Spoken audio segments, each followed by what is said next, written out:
വയനാട് ഉരുൾപൊട്ടലിൽ 133 പേർ മരിച്ചു, 481 പേർ രക്ഷപ്പെട്ടു, 98 പേരെ കാണാതെയായി. വയനാട്ടിലെ മുണ്ടക്കയിലും ചൂരൽമലയിലും ചൊവ്വാഴ്ച പുലർച്ചെ ഉണ്ടായ ഉരുൾപൊട്ടലിൽ 133 പേർ മരിച്ചു. മരണങ്ങളുടെ കാര്യത്തിൽ കേരളത്തെ ബാധിച്ച ഏറ്റവും വലിയ ഉരുൾപൊട്ടലായി ബന്ധപ്പെട്ട ദുരന്തമാണിത്. ഇതുവരെ 400ഓളം കുടുംബങ്ങൾ ഒറ്റപ്പെട്ടു, 191ലധികം പേർ ആശുപത്രിയിലായി. വൻ രക്ഷാദൌത്യം വൈകുന്നേരമായിട്ടും 98 പേരെ കാണാതായിട്ടുണ്ട്. ഇനിയും കണ്ടെത്താനിരിക്കുന്നവരിൽ തേയില കാപ്പിത്തോട്ടങ്ങളിലെ തൊഴിലാളികളും അവരുടെ കുടുംബാംഗങ്ങളും ഉൾപ്പെടുന്നു. ദുരന്തമുണ്ടായപ്പോൾ തങ്ങളുടെ കോട്ടേജുകളിൽ ഉറങ്ങുകയായിരുന്ന പശ്ചിമ ബംഗാളിൽ നിന്നും ആസാമിൽ നിന്നും കുടിയേറ്റ തൊഴിലാളികളെയും കാണാതായവരുടെ പട്ടികയിൽ ഉൾപ്പെടുത്തിയിട്ടുണ്ട്. 481 പേരെ രക്ഷപ്പെടുത്തി, 3000-ലധികം പേരെ ദുരിതാശ്വാസ ക്യാമ്പുകളിലേക്ക് മാറ്റി. കണക്ടിവിറ്റി പ്രശ്നങ്ങൾ കാരണം നാശനഷ്ടത്തിന്റെ പൂർണ്ണ വ്യാപ്തി അജ്ഞാതമായി തുടരുന്നു. പുലർച്ചെ 1 മണിയോടെ മുണ്ടക്കയിൽ ആദ്യത്തെ ഉരുൾപൊട്ടൽ ഉണ്ടായത്. 48 മണിക്കൂറിനുള്ളിൽ 572 മില്ലിമീറ്റർ മഴയാണ് ഈ മേഖലയിൽ ലഭിച്ചത്.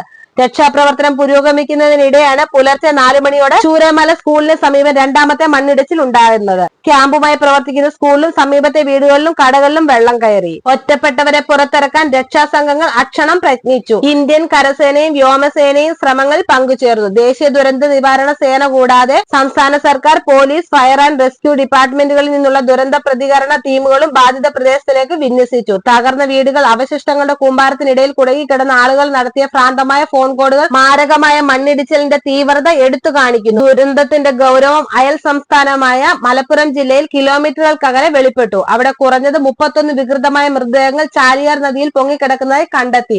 19 പുരുഷന്മാരുടെയും 10 സ്ത്രീകളുടെയും 2 കുട്ടികളുടെയുമായിരുന്നു മൃതദേഹങ്ങൾ. ജില്ലയിലെ ദുരന്ത നിവാരണ പ്രവർത്തനങ്ങളും ദുരിതാശ്വാസ പ്രവർത്തനങ്ങളും ഏകോപിപ്പിക്കുന്നതിന് തദ്ദേശ സ്വയംഭരണ വകുപ്പ് principal director Siram Sambasivarao Wayanad special ഓഫീസറായി സംസ്ഥാന സർക്കാർ നിയമിച്ചു. സ്ഥിതിഗതികൾ കൈകാര്യം ചെയ്യുന്നതിൽ ജില്ലാ കളക്ടർ ഡോക്ടർ മേഘ ശ്രീക്കും ജില്ലാ ഭരണകൂടത്തിന്റെ പിന്തുണ നൽകും. വയനാട് സബ് കളക്ടറായും കോഴിക്കോട് ജില്ലാ കളക്ടറായും സേവനമനുഷ്ഠിച്ച സിറാം സാംബശിവറാവു ഈ പ്രദേശങ്ങളിൽ ഡിപ്പോളജിയിൽ സുപരിചിതനാണ്. മരിച്ചവരിൽ 39 മൃതദേഹങ്ങൾ തിരിച്ചറിയുകയും 18 മൃതദേഹങ്ങൾ കുടുംബാംഗങ്ങൾക്ക് വിട്ടുകൊടുക്കുകയും ചെയ്തു. ചാലിയാറിൽ നിന്നും 31 മൃതദേഹങ്ങൾ കണ്ടെടുത്തതായി മുഖ്യമന്ത്രി പിണറായി വിജയൻ വാർത്താ സമ്മേളനത്തിൽ അറിയിച്ചു. കൂടാതെ തിരച്ചിൽ രക്ഷാപ്രവർത്തനം നടത്തുന്നവർ ശരീരഭാഗങ്ങളും കണ്ടെടുത്തതായി അദ്ദേഹം പറഞ്ഞു. പുലർച്ചെ 2 മണിയോടെയാണ് ആദ്യ ഉരുൾപൊട്ടൽ ഉണ്ടായതെന്നും അടുത്തത് പുലർച്ചെ 4:30യോടെയാണ് ഉണ്ടായതെന്നും നൂറുകണക്കിന് ആളുകൾ അവശിഷ്ടങ്ങൾക്കിടയിൽ കുടുങ്ങിക്കിടക്കുന്നതായും നിരവധി പേർ ഒഴുകിപ്പോയതായും അദ്ദേഹം പറഞ്ഞു. ഗ്രാമവാസികൾ ഉറങ്ങിക്കിടക്കുമ്പോഴാണ് മണ്ണിടിച്ചിൽ ഉണ്ടായത്. ചിലർ അകത്ത് കുടുങ്ങിപ്പോകുകയോ ഒഴുക്കിൽപ്പെടുകയോ ചെയ്യാം. ഞങ്ങൾ രക്ഷാപ്രവർത്തനം തുടരാമെന്നും അദ്ദേഹം പറഞ്ഞു. ജില്ലയിൽ 45 ക്യാമ്പുകൾ തുറന്നിട്ടുണ്ടെന്നും